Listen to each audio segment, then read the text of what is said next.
we'll start with some of the ideas of Marx. Well, Marx believed that people were basically socially constructed so that we were blank slates, and that whatever our nature was given to us essentially by our surroundings, but even more importantly by our social class, right? Because Marx was a theorist of social class and believed that the primary dispute, let's say, the primary motivator of human history, the primary driver of human history was something like the rich versus the poor, the bourgeoisie versus the proletariat, and that was a consequence of your social upbringing, and that your group identity was paramount. Okay, so there's nothing about that that's vaguely Christian. That's not how the Christian worldview works. It's not how the Judeo-Christian worldview works, because in that worldview, you're fundamentally an individual. Your nature is fundamentally attributable to you by God. You're fundamentally responsible to God, and and history itself is something like the playing out of your relationship to the transcendent. So those things aren't the same. They're not commensurate. You can't believe both of them at the same time. Marxism is a materialistic philosophy. It's predicated on the idea that, essentially, an idea that Dostoevsky criticized in great depth was that if you just made people rich enough, let's say, if you deprived them of their privation, if you equalized their economic status, let's say, that the utopia would come to light upon earth. And, you know, I have a certain amount of sympathy for a viewpoint like that, because, you know, who likes starvation and misery?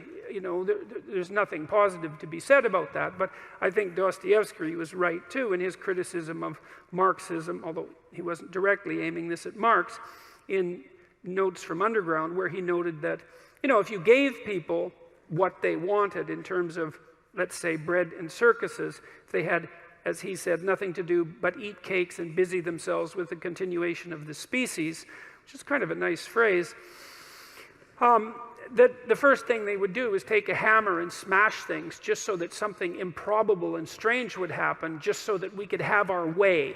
You know, and it's kind of a recapitulation of the idea of original sin in Dostoevsky's subtle manner, is that we're the sorts of creatures that, you know, what did he say? We're ungrateful. That's the thing that primarily distinguishes us from animals, is we're ungrateful and that we can curse. That was what he thought made us different than animals. And that even if we got what we wanted materially, that wouldn't satisfy us, because we're not the sorts of creatures that can be satisfied with material possessions, let's say, or material comfort, because it isn't even obvious that we're after comfort. I mean, what do you want? You want to just lay in a feather bed and eat peeled grapes all day? I mean, maybe for an hour or so, that might not be a bad idea, but, you know, it's going to get dull pretty quick. You're going to go out looking for trouble. And it's certainly possible that the more material resources and the easier they were to get that you have at your disposal, the more creative ways you're going to find to cause yourself trouble when you go out and look for trouble. And that's a testament to the human spirit, and Dostoevsky knew this. It's like, well, whatever we're here for, it isn't the utopia of equal material distribution. We're not looking to be fed and asleep, you know? And I don't know what it is that we're looking for. God only knows. Maybe what we're looking for is to continually keep looking, something like that. I mean, that's the sorts of creatures that we are. But the materialist philosophy is that, well, if you just provided for people economically, problem over. And no, wrong. I mean, most of you are, as given that you're going to be ill in one way or another, and that you're still subject to mortality and all of the terrible natural limitations that human beings are characterized by, you're about as well off as you're going to get. You know, the economic data already show that once you have enough money so that bill collectors aren't chasing you, which basically puts you, say, at the kind of in the upper reaches of the working class, or maybe the lower end of the middle class, something like that, that additional money has absolutely no effect whatsoever on your self-reported well-being, which is something like a combination of positive emotion and absence of negative emotion. So you might like to think that, you know, if you were rich, your life would be better. And maybe it would be somewhat better, but it wouldn't be as much better as you might hope. And that's because you'd still have most of the problems that people have. You know, you still maybe wouldn't get along with your sister, and you'd still get divorced, and maybe you'd even be more likely to. And there'd still be illnesses that would beset you. You'd be able to deal with them perhaps with some degree of more urgency. And you'd still have the problem with what the hell your life is for and what you're doing on the planet and how to conduct yourself in the proper way. And so we don't want to be too naive about materialism, even though we don't want to be ungrateful for its advantages. Marx also believed, well, I said this already, that, you know, history was basically characterized by the war of socioeconomic groups. That's been transformed more recently into the war of identity groups, which is the same damn thing, and it's the same old wolf in new sheep's clothing as far as I'm concerned, that, you know, the best way to conceptualize human beings is, well, I don't know, whatever your damn identity is. Maybe it's sex for you, and it's ethnicity for you, and it's gender for you, and God only knows what it is for you, and, you know, and that's who you identify with, and all there is in the world, and this is the postmodernist view, is hierarchies of people in these identity groups struggling for dominion.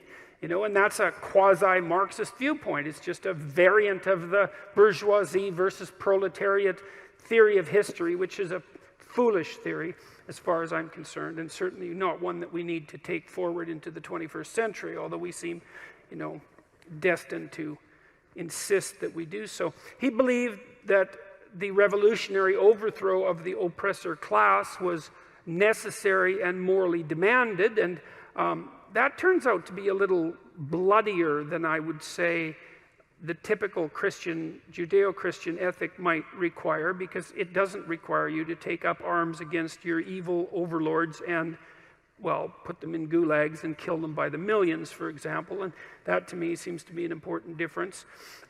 There's no, in the Judeo-Christian tradition, there's no guilt, there's no group guilt, right? You're guilty, and of different things, I presume, and that's your problem, but maybe you're also innocent. Who knows, you know, but whatever, it's on you. It's not a consequence of your racial heritage or your ethnicity or your gender, any of those things. It's between you and God, let's say, or it's between you and the state even, but at least it's between you and the state or God. It's not like, well, you know, your father was a factory owner, let's say your grandfather, and so it was perfectly reasonable during the Russian Revolution and the Red Terror to vacuum you up along with your whole family and do away with you because you'd been irredeemably tainted by your bourgeoisie past. So that's another place where Marxism and Judeo-Christianity are, they're not just different, like they're opposite. You know, it's not just variant 1 and variant 2. These are like seriously different ideas. And so here's another reason you can't be a Marxist and a Christian,